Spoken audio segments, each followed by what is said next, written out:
नमस्कार, मैं हूं नीरज कुमार और आप देख रहे हैं दृष्टि नाव। मैं अभी रूपा तिर्की के पैतृक आवास पर आया हुआ हूं। वहां मैं आपसे उनका घर, उनका परिवार और वो कैसी थी, उनका स्वभाव कैसा था, उसके बारे में आपको दिखाऊंगा और उनका घर भी दिखाऊंगा कि उनका घर कैसा है। आइए आपको दिखाते हैं।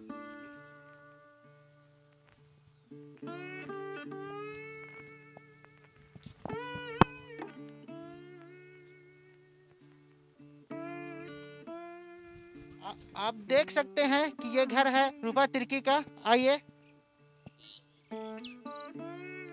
ये उनका पैतृक आवास है जहाँ पे वो अभी रहती थी।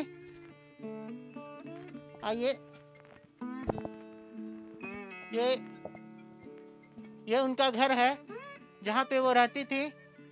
ये उनका रूम है जिसमें वो रहती थी। एक साधारण परिवार की लड़की, एक साधारण परिवार की लड़की जो अपनी तरक्की के साथ और अपने देश की सेवा के लिए तत्पर थी और वो अपने देश के लिए मर मिटने को तैयार थी।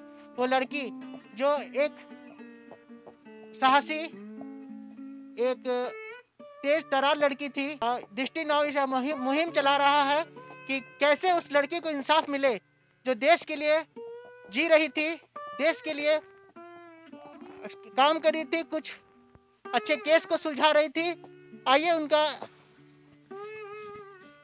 ये भी उनका एक आवास है जहाँ पे उनके परिवार के साथ वो यहाँ पे रहती थी। एक साधारण लड़की जो देश के लिए जी रही थी। ये उनका रूम है, इनका पैतृक आवास है। एक थाना प्रभारी होते हुए भी उनका घर को देख के आप कह सकते हैं कि कितनी साधारण लड़की थी वो। आइए उनके परिजन, उनके अपने चाचा से बात करते हैं। नमस्कार। नमस्कार। कैसी स्वभाव था उनका? उनका बहुत अच्छा स्वभाव था। वो बोलते थे कि हम समाज के लिए बहुत कुछ करेंगे, इसलिए वो आत्महत्या कभी नहीं कर सकती है। यह मेरा वादा है कि वो बच्ची हुनर थी और पढ़ने में बहुत आगे थी।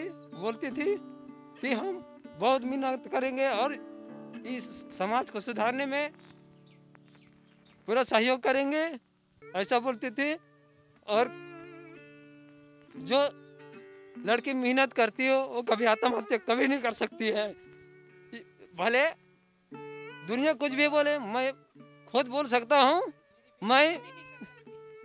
मैं छोटा से उससे रहा हूँ और हमेशा हमसे पूछ रही थी कि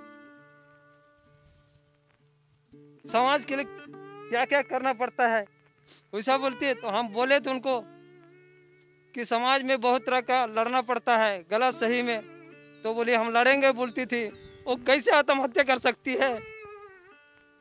मैं आगे बोलना नहीं चाहता हूँ, मेरा तबीयत खराब है। आज मैं बाहर निकला हूँ, इसलिए इतना ही बोलना चाहता हूँ। बुआ हूँ। कैसा आप लोग के साथ नेचर उनका कैसा था? बहुत अच्छा संबंध था। कैसा था? भाई बहनों के साथ संबंध कैसा था उनका? बहुत अच्छा था। होनहार लड़की थी। वो ऐसी कर ही नहीं सकती है, कर ही नहीं सकती है, वो कर ही नहीं सकती है। उसकी अच्छे से अच्छे जांच हो, हमें न्याय चाहिए। वो लड़की बहुत अच्छी लड़की थी। और आप लोग उनके भाई, ये आदिवासी छात्र संघ से हैं। आपसे उनका ये मिला हुआ है कभी? व्यक्तिगत तो पहले मिलना नहीं हुआ है, लेकिन हम लोगों का उनकी जो शिष्य वगैरह है उन लोगों से हम लोग साथ में पढ़े हैं। आदिवासी बाल विकास बाल विद्यालय में हम लोग साथ में पढ़े हैं और उनकी जितनी भी बहनें हैं उन सबों का व्यवहार और जो गांव से हम लोगों का जो है यहाँ का बहुत ही अच्छा एक उन लोगों का एक व्यवहार रहा है। बिल्कुल सीबीआई जांच की मांग करते हैं। गांव में आदिवासी समाज को और यह कहे इस पूरे गांव के किसी भी लोगों को राज्य सरकार की जांच पे एजेंसियां, किसी भी जांच एजेंसिया पे भरोसा नहीं है। दृष्टि नाव इनका मुहिम चला रही है इंसाफ के लिए। प्रशासन से कोई अधिकारी आपसे संपर्क में आए हैं क्या? इसी आतिथ पे इस मामले पे कोई भी प्रशासनिक अधिकारी से हमारी कोई बात नहीं हुई है। और जहाँ तक बात रही कल रात में यहाँ पे पार्थिव शरीर को लाने के बाद साहिबगंज से जो प्रशासन आई थी वो रात में ही वापस आ गई। कोई एक प्रशासनिक अधिकारी कोई एक यहाँ नहीं रुका और ना ही कल किसी भी समय कोई भी यहाँ पे लोकल थाना से या फिर कहीं से भी कोई प्रशासनिक पदाधिकारी उपस्थित नहीं था। साहेबगंज थाना से कोई सहयोगी नहीं, इस पे कोई अधिकारी भी उनका घर का हालचाल, उनका परिवार को सांत्वना देने के लिए भी यहाँ पे नहीं पहुँचे हैं। इतनी अच्छी लड़की थी कि आप देख सकते हैं उनका परिवार का हर कोई के आंखों में आंसू है, लोग रो रहे हैं उनके इंसाफ के लिए।